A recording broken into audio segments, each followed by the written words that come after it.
I want to share a couple more pieces with you guys, if that's okay. The next piece is about being Filipino American. Filipinos, make some noise! Yeah? So I wrote this poem specifically about language and growing up Filipino in America. I remember being a kid and noticing that a lot of my Chinese American friends, my Mexican American friends, they typically knew how to speak Chinese or Spanish or whatever their parents spoke back home or what they grew up with. And I just remember growing up wondering, how come a lot of my Filipino American friends didn't know how to speak Tagalog? How come we were raised, not knowing our parents' dialects? So this is a poem that tries to analyze why that may be. Because I know from my personal experience, I came here to the US with my family when I was 5 years old, and luckily I grew up partly in the Philippines, so I know how to speak the language. But for my sister, who was around 1 or 2 at the time when we moved here, my mom specifically didn't teach her the language because she thought it would be difficult for her to acculturate in America. So yeah, this poem's about language. By the way, anyone here happen to know how to speak Tagalog? Yeah? Damn, really? Knowing the word kilikili doesn't count now, okay? Okay. What was that?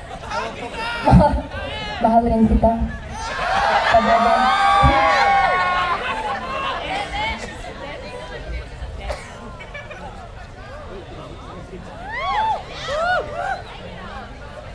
It's gonna cost $1. I grew up like any other Filipino American. Immersed in frequent family gatherings with karaoke and enormous banquet of food, with titas and aunties to cover you with kisses and the prize-winning question of, do you know how to speak Tagalog? In which I reply with a phrase essentially become a verbal reflex of, I can understand but I can't speak it. I can understand but I can't speak it. A sentence that I have longed to transform into a question of my mother, of what I was never taught of my country's native tongue. So when I try to find the words to say, I'm forced to bite my tongue. Not feeling Filipino enough because I know I can't communicate a language that translates over 1,000 years of history. A language whose words have escaped the lips of battle cry revolutions and propaganda movements. A language birthed from colonizations and screams of independence and political reform. And though my mouth can't say it, my mouth can taste every flavor, the lumpia, lechon, and sinigang, but the aftertaste stings bittersweet as if left lost in translation.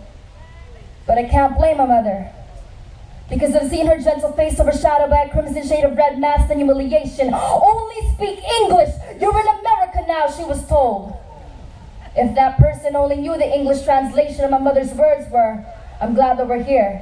And after that, she didn't have to speak a word because right then I could understand. In this country, citizenship is obtained through assimilation. Acceptance is the American dream, and being foreign is either illegal, dangerous, or inferior. So I was taught to master English like it was a skill for survival, and so I spoke, but I couldn't understand why.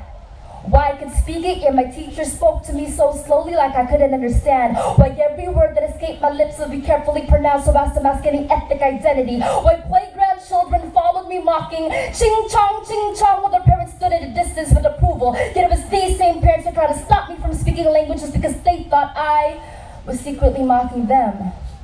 And as I grew older, language became the barrier between me and these two cultures, separated by a wall of enunciations, grammatical rules, and accents, a wall built by past ancestors with hands drenched in brick layers of acculturation. My mouth had become far too American to grasp the Tagalog words correctly. So aunties, now when I say I can't speak it, maybe you will understand. But I'm not ashamed that I can understand but I can't speak it, because even some of the most powerful emotions and thoughts can't be expressed within the confines of frequencies and letters, because after all, understanding is the essence of communication. So though I've never learned to speak it, I've always understood why.